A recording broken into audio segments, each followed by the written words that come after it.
Hello, everybody. This is a talk about industrial IoT and Intel technology.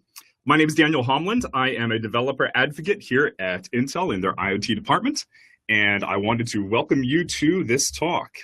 This talk is going to follow very naturally off of the talk that Massimo just did, because many of the tools that we're going to be using are the same that he just showed, namely the Arduino Create environment, and then also other tools as well. So let's get started. I'm going to start first of all with a video.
All right, I hope you enjoyed that and it's getting you in the mood for the talk here. So the first thing that I wanted to say about industrial technology and the Internet of Things is that this is very much a building on technologies that have already happened. The term that's often applied to industrial IoT is Internet 4.0, and that's because it's built on the last 3 previous iterations of industrial revolutions that we've had. I'll go into that a little bit more. But before I do that, let me go into the organization of this talk. So hopefully the flow of the talk will make a little more sense. So what I'm doing to illustrate the flow of this talk is showing you a workshop that we have available that we'll be teaching on industrial IoT. This is either a 1 or a 2-day workshop. And the basic idea here is that we give you a formal introduction to the industrial Internet of Things. We talk about how Intel technology is building out these various automations and smart factory installations. And then we talk about a formalized structure for IoT. It's really important to get the different stakeholders that are involved at your businesses on the same page about what is happening in terms of your investment and your infrastructure.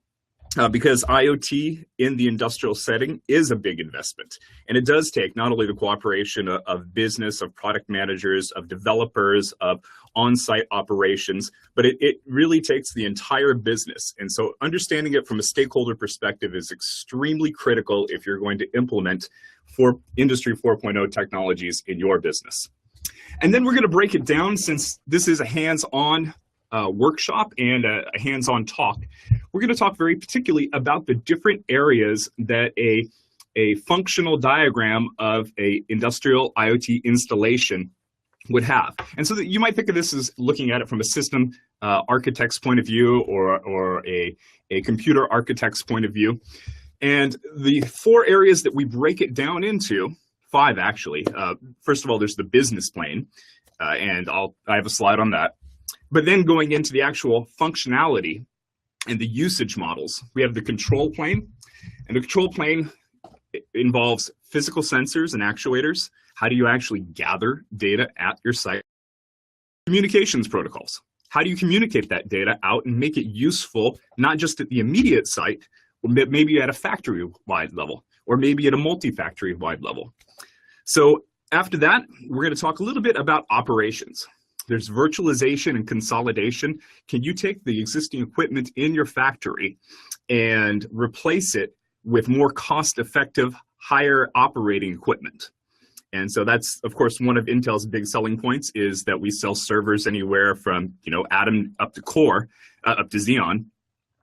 And a lot of operations that are done within a factory can be put into software and consolidated. This is one of the main things that happened with cloud computing, where a lot of industry resources consolidated into a singly accessible place where people can go and rent their resources.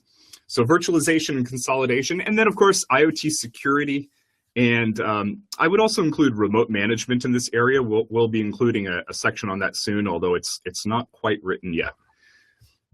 After that, we have information, and this is where a lot of the buzz is going on within the industry at the moment and within the zeitgeist. Automation. How do you automate systems that are going on within a factory? How do you connect them to each other? How do you connect them to the cloud? How do you make it so that a product doesn't just go into a factory in one end and come out the other end, but how can you make it so it's more customizable so that the customer can have input into how it's created? This is called mass customization. You also want to know how to connect your existing factory installations to remote management software. How can you set up an area that could control multiple factories, or have one factory compensate for another based on a supply and demand? Say you have a supply shortage at one factory, can the other factory make it up? These are all questions involved with systems automation, and it can be anywhere from down to the level of PLC controllers controlling robotic arms, all the way up to how does my global throughput in whatever product I'm manufacturing look. Then we're going to go to smart video. Smart video has been a hot topic because of many of the technologies that are coming around, drones, robotics, also security systems. And video has been a large investment in many industrial settings for a long time. So we can talk about smart video systems. How do you identify objects within a video? How do you classify those objects? How do you raise alerts based on those objects? We'll talk just briefly about each of these. And I should say that I'm going over a lot of different topics here.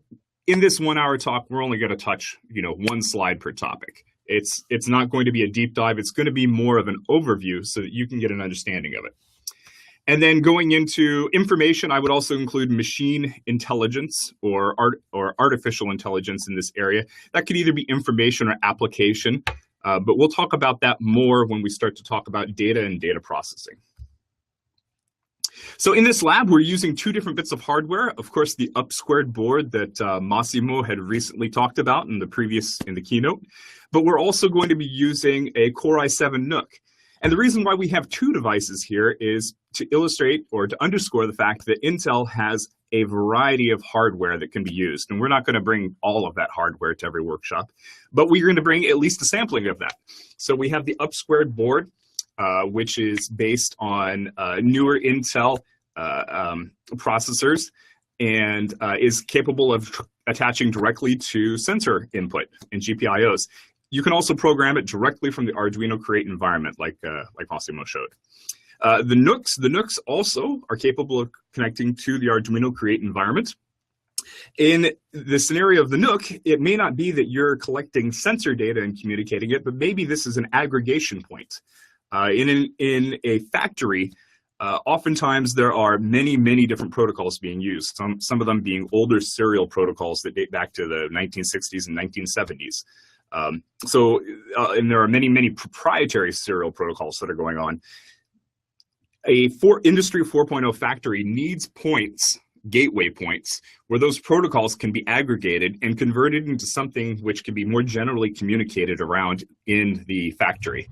And that often involves conversion from serial or BLE or whatever technology you happen to be using, RFID if you're tracking inventory, to a IP-based protocol. And so we'll talk briefly about MQTT, DSS, and OPC UA. All right. The Industrial Revolution. So some people might want to know why it's called Industry 4.0. And this is a quick history lesson here for industry 1, 2, 3, and 4.0. If you do a search, you'll find many different stories that put this into a historical context. The first industrial revolution is what you were taught in school. It was usually labeled the Industrial Revolution. It was back in the 1700s, the 1800s, when steam and water power started moving mechanical production and transportation. Sawmills, flour mills, everything was automated using water, or all the way down to butter churns.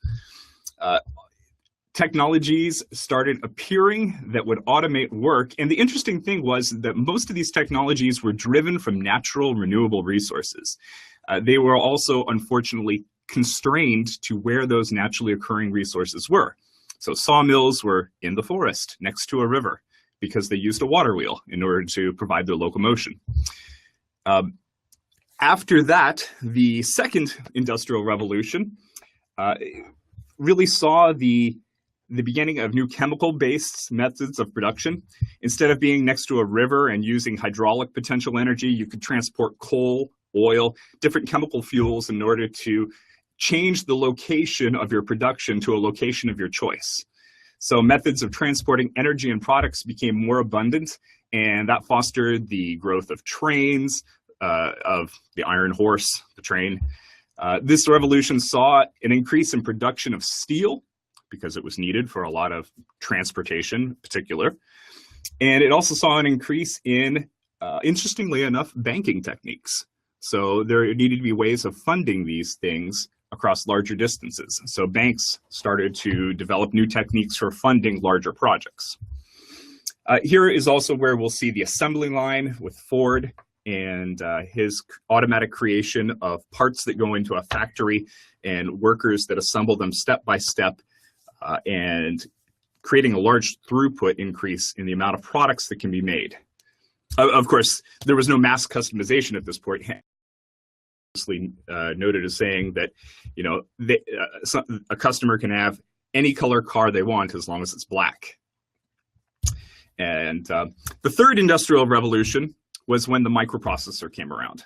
It was small, it was cheap, it was robust, and it completely revolutionized automation and information exchange. So the fourth industrial revolution is starting to take place now.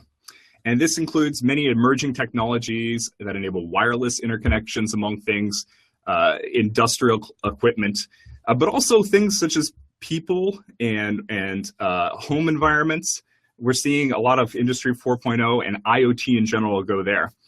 This era will be equipped with data gathering sensors that can make early predictions that indicate when factory situations are normal, when they're not normal, and what you can do in order to bring factory efficiency up to par. There are a lot of different numbers on the expenditures and the number of trillions or billions of dollars that are going to be poured into this. And a lot of it really just depends on what your focus is. Industry 4.0 is going to involve a series of techniques that give you better insight into your business. And so it's not that it's affecting one industry, it's really simultaneously affecting all industries. Okay, so what is industrial IoT? Let's try to define this a little bit more. So industrial processes are starting to take on a dual nature, one that's physical and the other that's digital. Together, Industry 4.0 runs on cyber-physical machines. This is kind of a buzzword that you'll see in a lot of industrial IoT. What does it mean to be a cyber-physical machine? So it involves sensors and real connections to your physical environment. The Internet of Things is allowing these physical connections to form a network, a interconnected brain, a mesh, where tools can communicate to each other and facilitate large-scale computing through processes of through analytics and through communication of exactly what a product needs. So IoT is about decoupling devices from their applications and gaining visibility into a business process. What we mean by decoupling is that in an Industry 4.0 factory, or in an Industry 3.0 factory, let's say, raw materials are brought into one side of a factory raw materials exit as finalized products on the other, or they're shipped onto another factory that continues the process. In an Industry 4.0 factory, the product itself is tagged, usually with an RFID sensor or some sort of communications device that allows the product itself to go into the factory and to tell the factory what needs to happen to it. So if a particular product needs to have holes drilled in certain locations, rather than having that information stored within the factory that knows how to make the product, the information is stored within the product that tells the factory how to create it. And the reason why this is important is because every product can have a different set of parameters that need to happen to it when it goes into that factory. It's the whole idea of mass customization. So manufacturers will be able to move faster, they'll be more flexible, they'll meet higher worker safety standards and fulfill higher quality standards. How is this done? It's done largely through retrofitting brownfield installations and installing new greenfield installations. A brownfield installation is a pre-existing factory that has technology put on top of it in order to make it smart. An example I like to give to this is on the side of my house, there is a gas meter, right?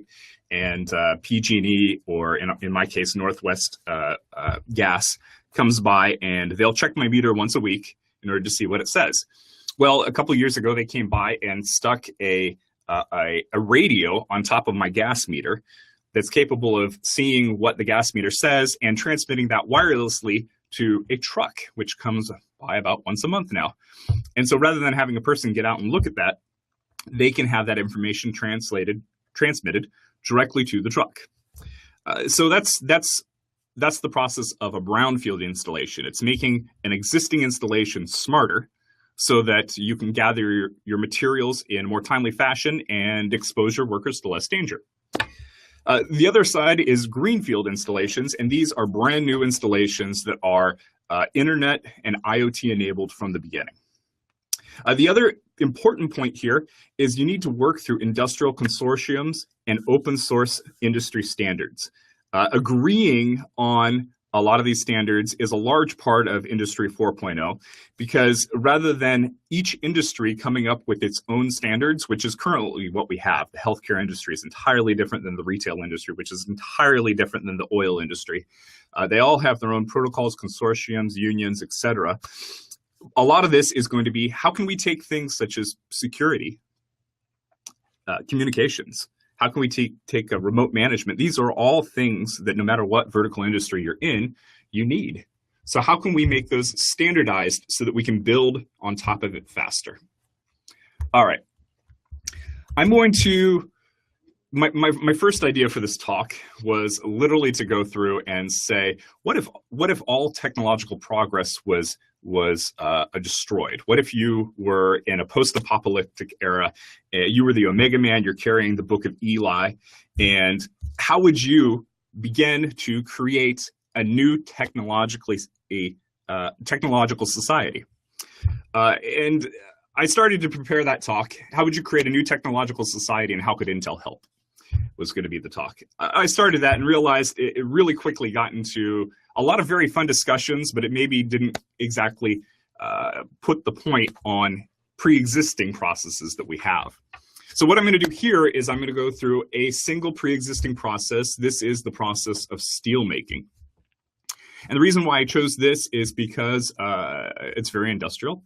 It's a hot industry. Haha. And it also is a very highly computerized industry. I mean, people don't actually go down and pour the steel themselves. That would be insane. They would be burned. It's all computerized. It's all controlled from remote consoles. It's all done in a pre-Industry 4.0 way. So let's talk a little bit about how this process occurs. So first of all, this figure shows the chart of an integrated manufacturing process for iron and steel using a blast furnace and a basic oxygen furnace, which is presently the most commonly used method of creating steel. About 51% of steel is created through one of these two processes. After the steel is, or after the pig iron or iron ore, sometimes it's coke, C2, or pellet forms go into the blast furnace. The molten steel is controlled to a target composition, and the temperature is then cast by a continuous casting machine. Continuous casting is over here in the third column, where you see billets and slabs and booms, which are different types of raw iron material going through the casting process. They go into the reheating furnace, and then these castings are brought to rollers. The rollers are going to press that iron down into usually rectangular rods or plates or strips. There's a couple of different industry standards for how to compress after a roller. And then this continues the smelting and refining process of iron and steel. The process will eventually end up in steel that has a couple of different levels of carbon. So if you want to have a stronger but more brittle steel, then you'll increase the amount of carbon that's in it to, say, anywhere from 3 to 4%. And if you want to have a softer but more malleable steel that you would want to use in buildings, for instance, where you don't want the steel to crack, you want it to sway and move ductily, you would have a lower carbon content, going down to 0.5 or 1% of the total amount of the alloy being carbon. So when you look at a process like this, there are hundreds of questions that you can ask about it. You could ask, the very basic ones. How much iron ore am I putting into the system? After I go through the blast furnace, what percentage of my scraps are high in carbon or low in carbon? And the current steel industry does take samplings in their process. Usually when they put metal into a blast furnace, you're usually talking about around 250 tons of metal at a time. And it takes around 45 minutes or so to go through the blast furnace. And it depends based on the factory. But after that, they'll take samplings and ask questions like, how much of this is really high in carbon content and qualifies as pig iron? How much of it is low? Did we hit our targets for the amount of manganese and other products that we're mixing into it in order to create strength? And then going on into casting, you can talk about, are the dimensions correct? Did we get the correct amount of output? How can we optimize the fans and the heaters and the air conditioning that are on these systems based on our current manufacturing process? So these are all questions that you can use in an Industry 4.0 context. And Industry 4.0 isn't as much about the production of these materials as it is understanding how to optimize these materials and how to make the process safer and more efficient. So skipping on to a general context, no matter whether you're creating jet skis or you're drilling for oil or you're involved in healthcare manufacturing, creating products for healthcare, customers can always ask questions about their industrial processes, like, how can I capture knowledge from my transitioning workforce? I need time to achieve visibility. I need to achieve real-time visibility into my process. How do I do this? How can I introduce faster IoT solutions into my factory? How do I reduce downtime? If one part of a assembly line goes down, it stops the entire process. Well, what if an assembly line wasn't a serial process where a product comes in one side and goes out the other? What if the product actually contained the information itself and it directed its own route around the factory? And if one machine was down, it would know automatically how to reroute itself to another machine. How could I have better visibility into my supply chain? This is a huge problem for factories. How do they know what the current value of their commodities is, when to purchase, what the availability is? How can they have better insight? How do I improve the productivity? And I would add in here, how do I improve the safety of my workforce? So these are all questions that Industry 4.0 people are beginning to ask. And one of the points I like to make here is that Industry 4.0 is interesting because Industry 4.0 technologies can be applied to Industry 1.0, 2.0, or 3.0. You don't necessarily have to go through a progression from 1.0 to 2.0 to 3.0 to 4.0. In Industry 1.0, Amsterdam was creating windmills in order to pump back the ocean so that they could irrigate their crops and have usable farmland in other areas. And those windmills are still in use today in Amsterdam. Now, they're much more high tech. They have incredible turbine engines that are doing the process, and they have real-time information coming out of those. But in effect, they have an Industry 1.0 technology that has transitioned to Industry 4.0. And the interesting thing about that is to say that you don't have to necessarily put in the capital expenditure to move through each state.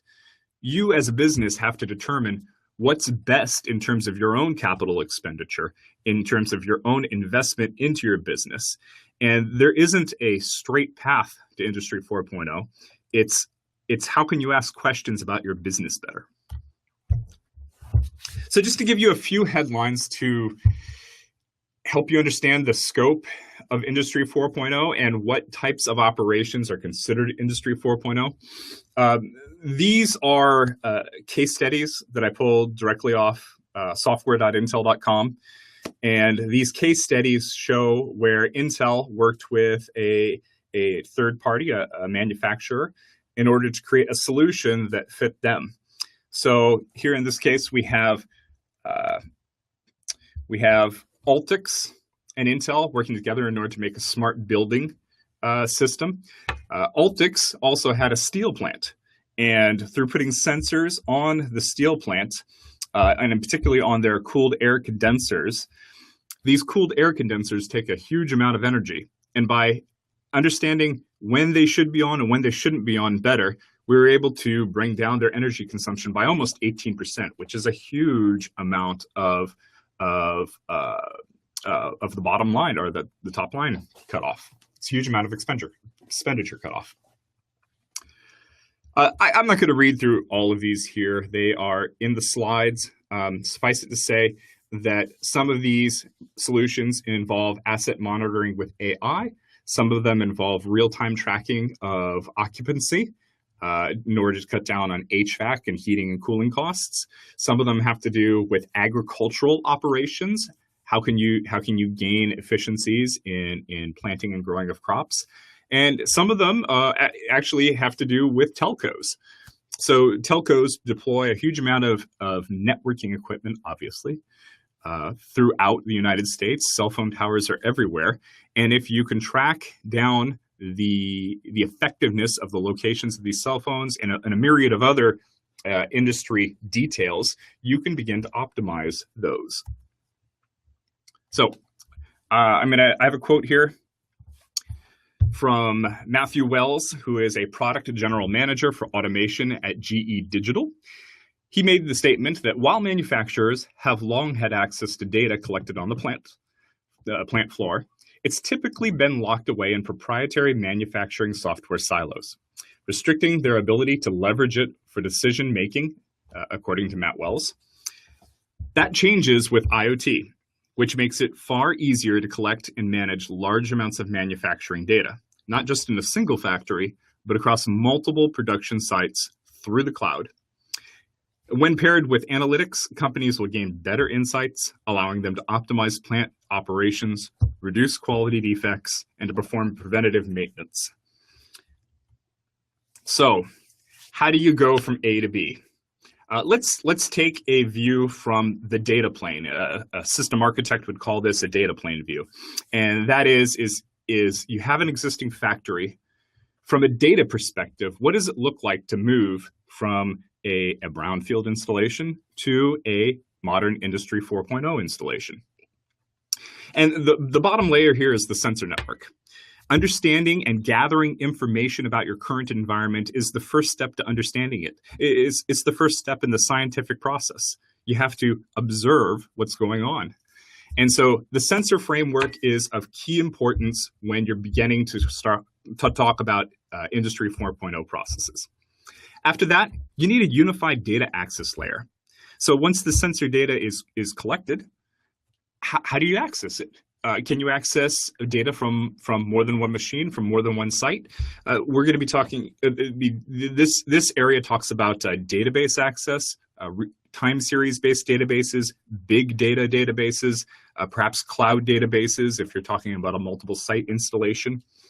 How do you take that data and make it available as a service?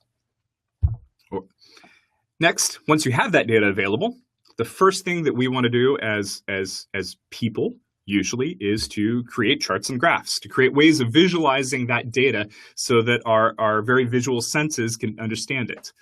And this is important not only for the people that are on the operating level in terms of understanding what's happening on the floor, but of course it's also important when you're talking to your customers and your partners. And it's important when trying to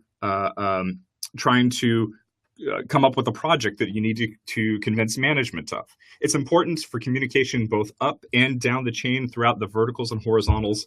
Data visualization is the ability to communicate this data effectively to other people. Once you have data visualization, going to the next level, you start talking about data mining.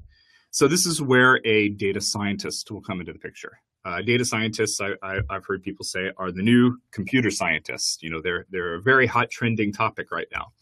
And the reason why that is because there is a bit of science and a bit of black art, voodoo, I suppose, in terms of bringing out statistically interesting observations in your data. How do you do that? This is what data mining is about. This is also what a lot of analytics tools are about. How do you crunch large amounts of data and come up with a higher level model or understanding of what you're seeing? And then on top of that, machine learning. So once you have these higher level models, how do you automate the process of creating these higher level models? I mean, if you have lots of data, the very next thing you need to know is, well, how do I understand so much data?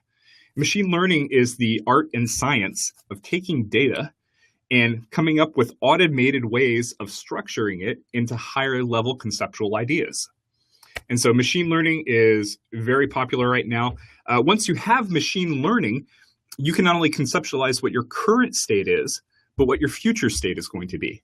And this is what people call predictive analytics.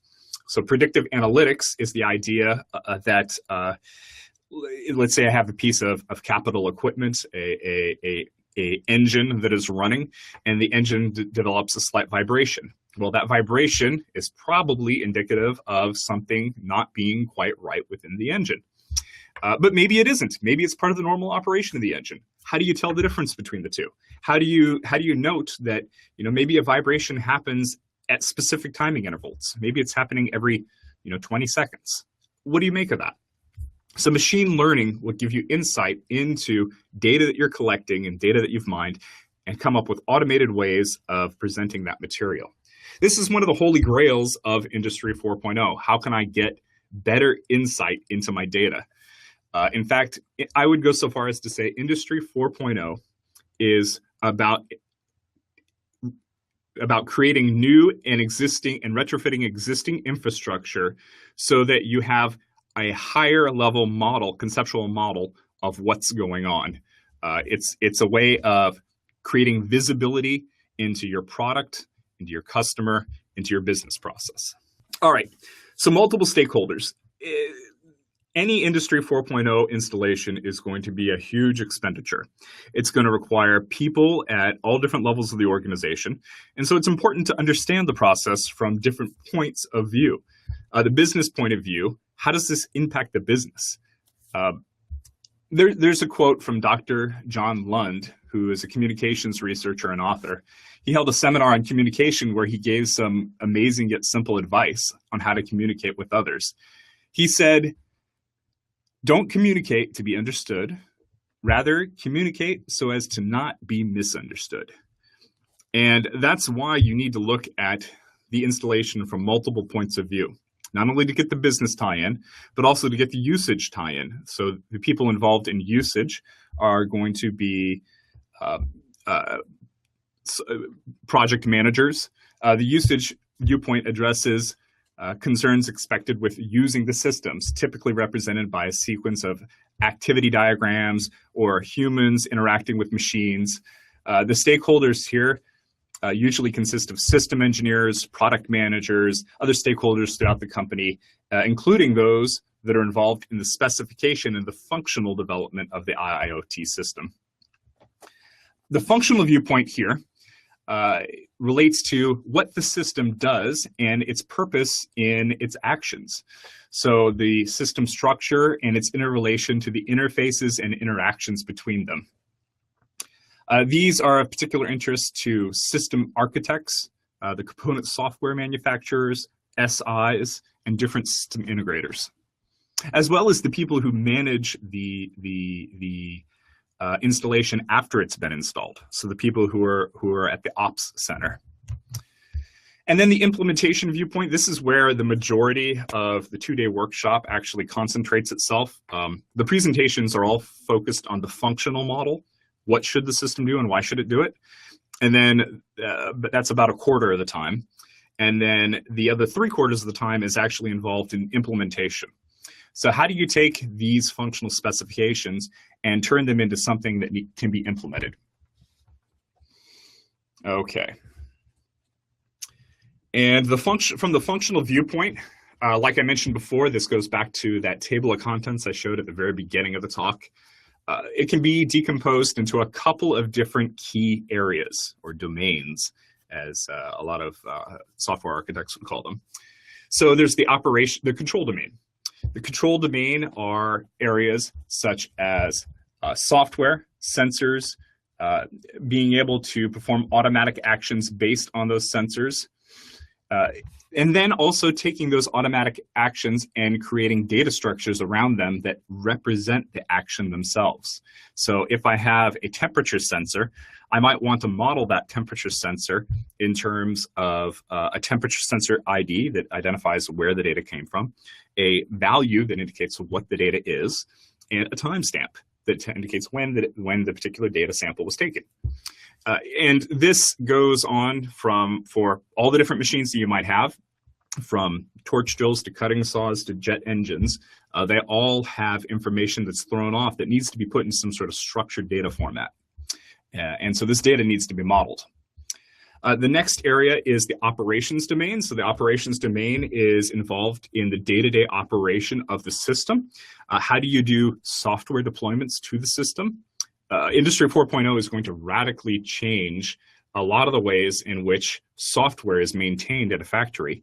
Right now in factories, a lot of the automation takes place through a couple of different ways, through SCADA systems, through PLCs, programmable logic controllers.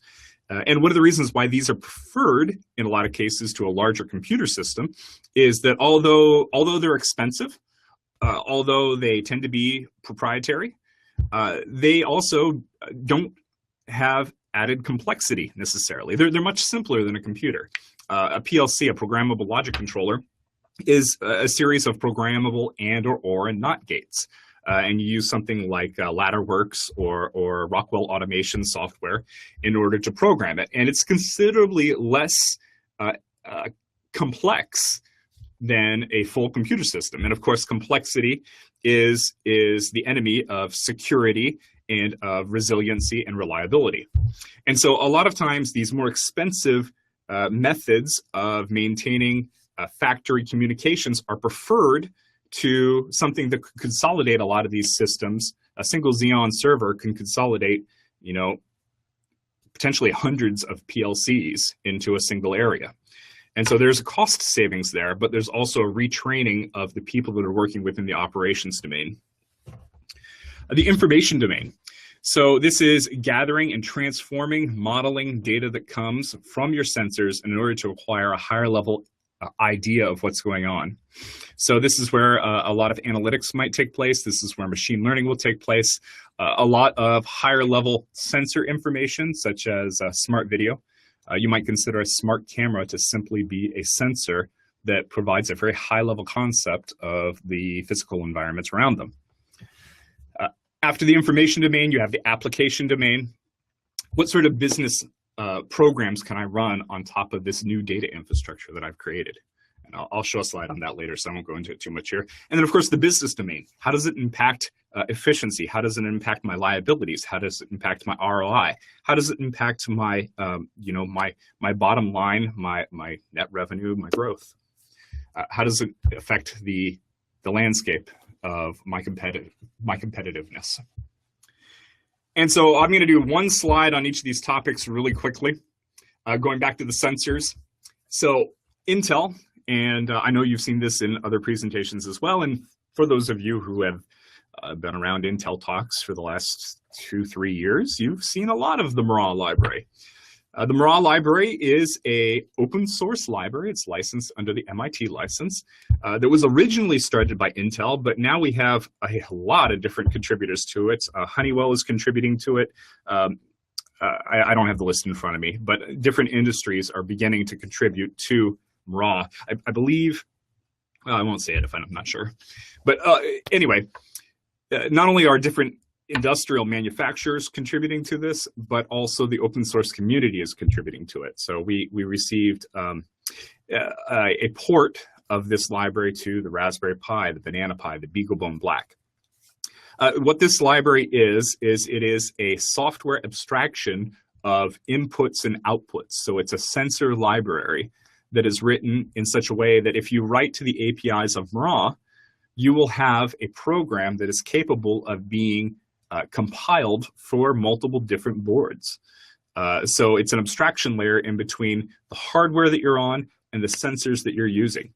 So if you want to run, a vibration sensor, you have the choice of using a NUC or an up-squared board or the Minnow board or different ARM choices as well.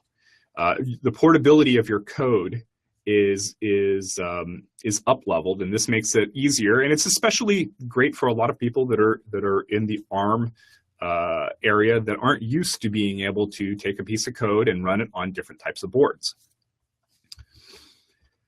Next, after you get the sensors, there's the connectivity stack. Here, Intel is involved in a lot of different consortiums that work on protocols that are affecting the communications of sensors. So this is a high-level protocol stack model.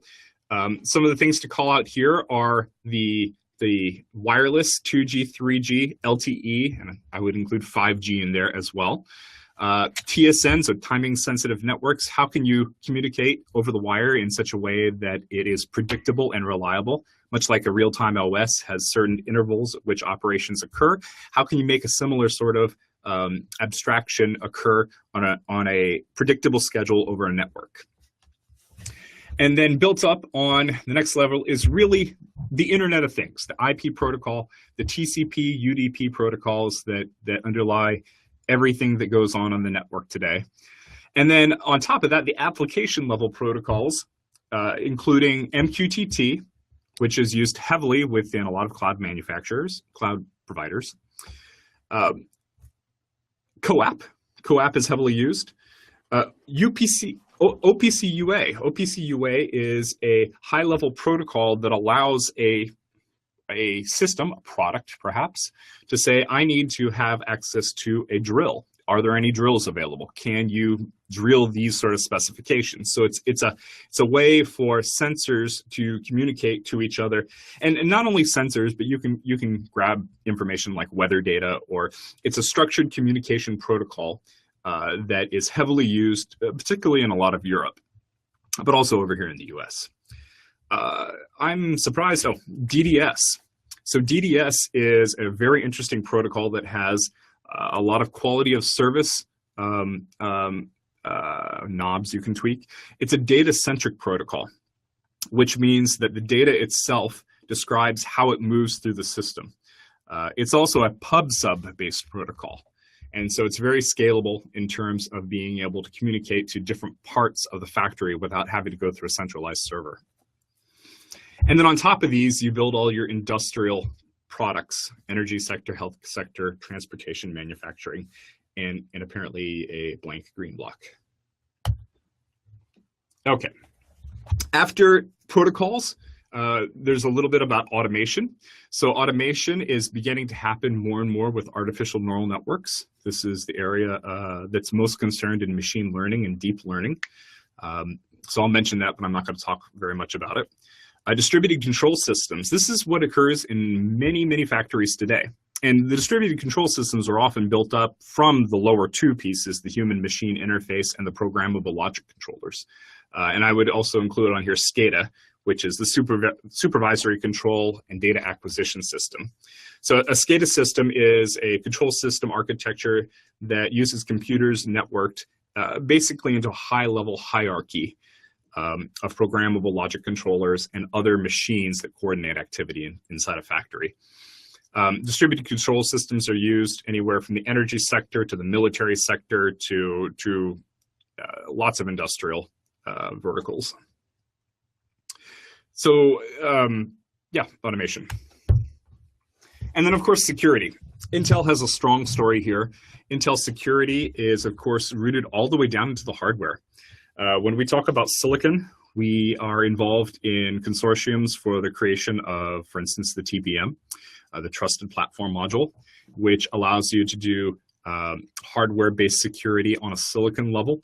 So, for instance, if you need to generate high numbers that have a high amount of randomness or are cryptographically random, you can do that directly in hardware by sampling the quantum level heat noise within the circuitry. That's actually how it works within a lot of Intel Intel TPMs, is that there's a sampling done of the quantum heat that's going on within the circuit, and people who know much more about quantum mechanics than I know, or quantum dynamics than I know, say that this is truly random noise. And so that random noise can be used in order to seed a pseudo-random number generator that can generate a huge amount of cryptographically random data.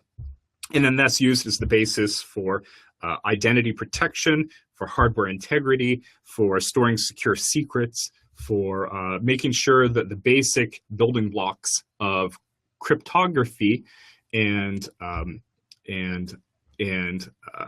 identification are met. All right, we're running a little short on time, so I'm going to skip down to the application domain. Just to mention some of the applications, and in the next slide, I believe I mentioned some more, that you might consider when doing an Industry 4.0 installation. You might consider manufacturing analysis or production performance, quality performance, predictive maintenance, data processing, how to optimize your production rules. What do you do with remote services and sensor cloud? So these are all applications that are built on top of a framework of data that you've created. And of course, automation is going to be incredibly huge in the next 10 years. Big data and the internet will drive automation. Everything from expert systems, which are older, began in the 60s, but are still in common use today, and they're very good at what they do, to artificial intelligence, which is based on newer, more stochastic methods and deep learning methods. The earliest systems in artificial intelligence were mainly rule-based systems, but they're beginning to increase in complexity to take on neural network and more statistical and function-derived systems that allow you to have a more complex and more output that's defined when in a rules-based system, you have to define all the inputs and all the outputs. In many neural network-based systems, of course, you do training and then you expose it to new inputs. And so these types of automation systems are only going to grow and increase. And we have a lot of talks on the Movidius neural compute stick, which I highly recommend you go see. You'll get a good overview of what neural computing means. One other concept I want to touch on is once you have this high-level digital information about your product, a lot of people talk about the digital twin. And the digital twin is the ability to take a virtual representation of a physical product and model its behavior, model its life cycle. It's more than a blueprint, it's more than a diagram, it's an understanding of all the dynamics of a device throughout its life cycle. And it can be used as input to design and to build and to create operating phases of the device's life cycle. It allows designers and builders and operators to ask questions of the device without the device necessarily having to be there. So it is a bit of artificial intelligence, and it's a bit of statistical forecasting, and it's a lot of virtual reality and modeling not necessarily virtual reality, but virtually modeling a product. And so it's a tool that can be passed around between different people that are working on the product and improve the life cycle of a product. If you want to know what a design decision is going to do to a product, you can run it through a simulation using the virtual twin. And so this is an area that is heavily talked about now in manufacturing among those industries that are on the edge of leading edge of manufacturing. All right, we're going to skip the poll, but I want to bring it back around to technology that enables new value. So all of these technologies are about enabling data and getting visibility into your value chain, into your business, and into your customers. So people and products and machines continuously communicate in this model to optimize their effectiveness. Digitalization of highly verticalized processes and equipment, integration of reusable horizontal capabilities backed by industry consortiums. So rather than each industry creating their own wheel, they can all standardize on a common wheel and use it collectively in order to advance their business. The product holds the information itself. So rather than the factory being the primary holder of information, the product is the primary holder of the recipe on how to build itself. And when it goes into a smart factory, it can control its own routing to devices that perform the operations that are needed. This allows it to do this allows mass customization, which means that consumers and partners have more control over the products that come out of a particular factory and are more agile and nimble when they're creating new modifications to their products. This helps you deepen relationships with customers through data analytics and mass customization, as I mentioned. And the first movers in this area are going to gain an advantage in being able to better satisfy their customer needs. This slide just underscores a lot of the points that I just made, so I'm going to skip over it and come down to Honeywell Connected Freight. Actually, at this point, I think I'm going to go to questions and say that there's a lot of not only industrial action, but government action and investment going on in this area, particularly in Japan and Germany. These are, I think, recognized to be the world leaders right now in Industry 4.0. The United States is definitely right up there as well. But the German government in particular has a complete action committee dedicated to Industry 4.0, and I'm sure Japan and the US do too. And Intel is partnering with many people throughout the ecosystem, whether you're talking about sensors or partnering on a protocol level or in industrial automation or in manufacturing of products, which includes smart video and autonomous vehicles. Intel is partnering with basically the whole world on bringing these technologies to the market. All right, so at this point, I'll take questions. Who has the best methodology for enterprise digital transformation? It's a very open-ended question. I would say that the people that are creating their own solution have the best methodology. I mean, the entire point of Industry 4.0 is to gain insight into your own business. And so methodology can be learned from each other, but really when it comes down to it, you know your business better than anybody else. You're familiar with all the data points that you should grab and you should capture. And so while you can learn by going to workshops like the one we have, the best methodology is really by people who understand what Industry 4.0 is supposed to be and then can hire or contract out the people that can bring that data visibility to the people that operate the business. It's not a very techie answer, which I usually like. How do you perceive evolution of Industry 4.0? Are the systems PLCs are to use going to be natively IoT ready, or do you see interfacing with middleware such as OPC UA to tap into existing systems? In the protocols slide deck that I have 3 complete slides on this subject.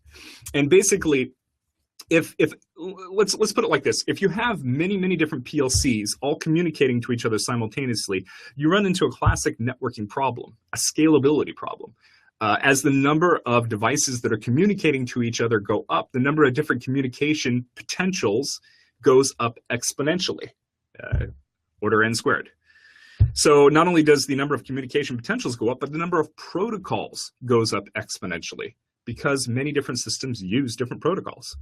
And so in order to bring that n squared number back down to something which is manageable, the idea of a gateway is introduced. So a gateway is a piece of technology, usually a computer system, that's capable of reading in multiple protocols and communicating out multiple protocols.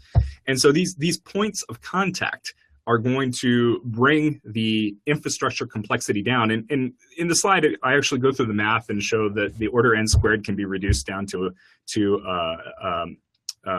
depending on how you do it, either n log n or an n-based solution.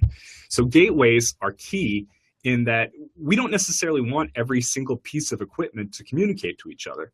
We want to have interpreters that go in between. And not only is that better for the scalability, but it's of course much better for the cost. The cost is brought down considerably when you can get systems that talk to each other without altering those systems. So you can think of a gateway as a translator. You know, you go to the UN and you have however many languages are spoken there at the UN, but you have translators that are go-betweens. Those people are effectively gateways. Scale is one aspect. How about protocol translation? I think I just answered that. So gateways will read in Modbus, BACnet, Profinet, and convert them to DDS, OPC UA, MQTT, RESTful, HTTP. This is going to be one of the serious infrastructure investments going into Industry 4.0. What is mainly in use, MQTT or CoAP, which is more widely used? I don't have the statistics in front of me. MQTT is a much newer protocol than CoAP, so I would imagine that CoAP has a wider deployment base. MQTT is much more heavily used by cloud providers. I don't have the statistics in front of me, though. Where do we hold the workshops that you mentioned? So go to software.intel.com/events. There are lots of workshops going on continuously around the world. These workshops that we're doing are occurring mainly in APAC, so Japan, Taiwan, Indonesia, India, then also in the US and throughout Europe as well. Well then, welcome to the Global IoT DevFest, and I hope you've learned a lot, not only in this talk, but in other talks as well. Benjamin Kabe says, MQTT is from the late 90s. This is true, although it was only recently formalized within a consortium in 2014. CoAP is from around 2014. So I wish you all an educational journey while you're attending the IoT Global DevFest.